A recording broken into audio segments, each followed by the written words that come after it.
मैं इस वीडियो में कोई भाषण देने नहीं आया हूं। मैं कोई किताब पढ़ाकर सुनाने नहीं आया हूं।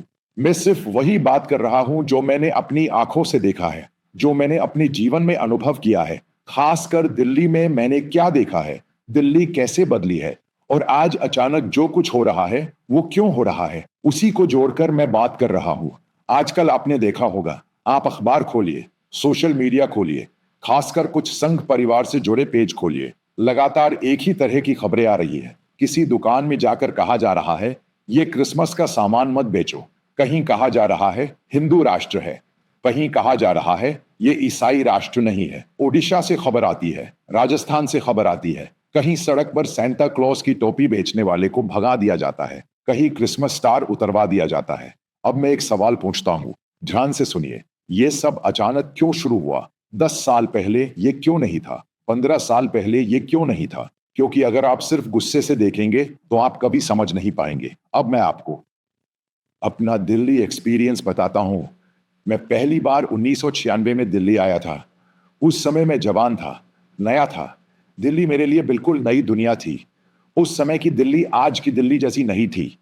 मैं आपको साफ साफ बताता हूं, उस समय मैंने दिल्ली में किसी दुकान में क्रिसमस स्टार बिकते नहीं देखे थे।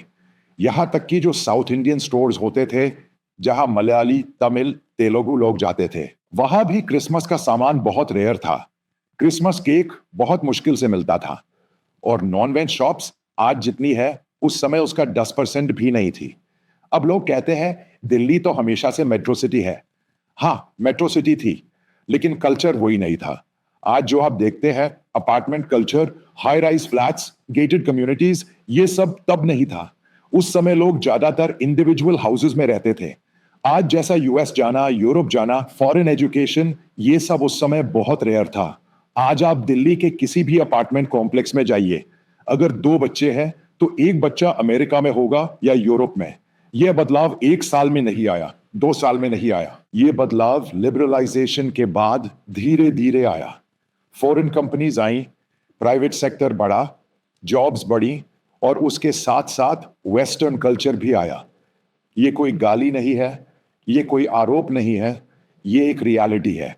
पहले दिल्ली की सड़कों पर जो भाषा सुनाई देती थी, वो ज्यादातर हिंदी होती थी। आज वही सड़कें हैं, लेकिन भाषा बदल चुकी है। आज आप सुनेंगे हिंदी प्लस इंग्लिश मिक्स, और कई जगह सिर्फ इंग्लिश। क्यों? क्योंकि बच्चे बाहर पढ़े, बाहर काम किया, पेरेंट्स मिलने गए, और वही कल्चर यहां लेकर आए। अब मैं आपको धीरे धीरे नेक्स्ट फेज पर ले जाता हूं। करीब 10 साल बाद जब मैंने दिल्ली को फिर से देखा, मार्केट्स बदले थे, रेस्टोरेंट्स बदले थे, शॉप्स बदली थी, और सबसे बड़ा बदलाव, क्रिसमस सेलिब्रेशन विजिबल हो चुका था। दीपावली खत्म होती है, उसके बाद क्रिसमस सीजन शुरू हो जाता है। स्टार्स बिकने लगते हैं, इल्यूमिनेशन लाइट्स बिकने लगती है, ट्री लगने लगते हैं। मेरी क्रिसमस बोलना नॉर्मल हो जाता है। पहले एग केक की वजह से लोग केक नहीं खरीदते थे। आज एग केक है, नॉन एग केक है, प्लम केक है, रिच केक है। लोग घर में बनाकर भी बेच रहे हैं। अब यहां मैं एक बात बहुत क्लियर बोलना चाहता हूं। दिल्ली का सबसे बड़ा फेस्टिवल आज भी दिवाली ही है। इसमें कोई कंफ्यूजन नहीं है, इसमें कोई डिबेट नहीं है। लेकिन दिवाली के बाद जो दूसरा सबसे बड़ा सेलिब्रेशन है, वो अब क्रिसमस बन चुका है, और यही बात कुछ लोगों को चुभ रही है। अब मैं एक पर्सनल एग्जांपल देता हूं। मेरे पड़ोसी एक रिटायर्ड आर्मी कर्नल है, पंजाबी है। पार्टीशन के समय पाकिस्तान से माइग्रेट होकर दिल्ली आए थे। हम सेम अपार्टमेंट में रहते हैं। मैं 6th फ्लोर पर, वो 8th फ्लोर पर। एक दिन कैजुअली लिफ्ट में बात हो रही थी। उन्होंने मुझसे पूछा, पास में कोई प्रोटेस्टेंट चर्च है क्या? मैंने पूछा नहीं क्यों, मैंने सिर्फ बताया, हाँ, इंग्लिश वर्शिप सर्विस भी होती है। कुछ महीनों बाद मुझे पता चला वो चर्च जाने लगे हैं। अब नेचुरली आपके दिमाग में भी सवाल आएगा, एक रिटायर्ड आर्मी कर्नल कन्वर्ट क्यों होगा? मैंने डिटेल में बात की। उनके दोनों बच्चे अमेरिका में पढ़े, वहीं काम किया, वही उनका कांटेक्ट एक मलायली पेंटेकोस्ट फैमिली से हुआ। बच्चे कन्वर्ट हुए, पेरेंट्स मिलने गए, पेरेंट्स भी धीरे धीरे चर्च से जुड़ गए। अब मैं आपसे पूछता हूं, यहां कौन सा राइस बैग था? कौन सा मिल्क पाउडर था? कौन सा लालच था? कुछ भी नहीं। ये सोशल ट्रांसफॉर्मेशन है, ये कल्चरल ट्रांसफॉर्मेशन है, ये इमोशनल ट्रांसफॉर्मेशन है।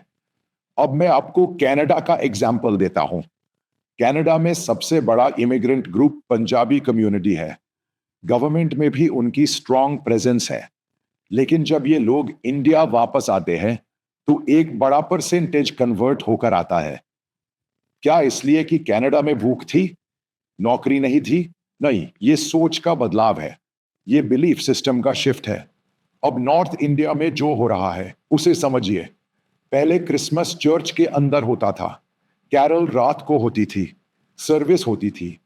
आज क्रिसमस रैलीज बन चुका है। पंजाब में रैलीज, छत्तीसगढ़ में रैलीज, यूपी में रैलीज, लखनऊ में रैलीज, गाजियाबाद में रैलीज। ये सिर्फ सेलिब्रेशन नहीं है, ये स्ट्रेंथ दिखाने का तरीका है। केरला में क्रिसमस कैरल घर घर गाकर होती थी। नॉर्थ इंडिया में ये मास रैलीज बन चुकी है। अब एक और जरूरी पॉइंट, पहले नॉर्थ इंडिया में कैथोलिक और ऑर्थोडॉक्स चर्चेस ज्यादा एक्टिव थे। आज उनकी जगह इवेंजेलिकल और पेंटेकॉस्ट ग्रुप्स ने ले ली है।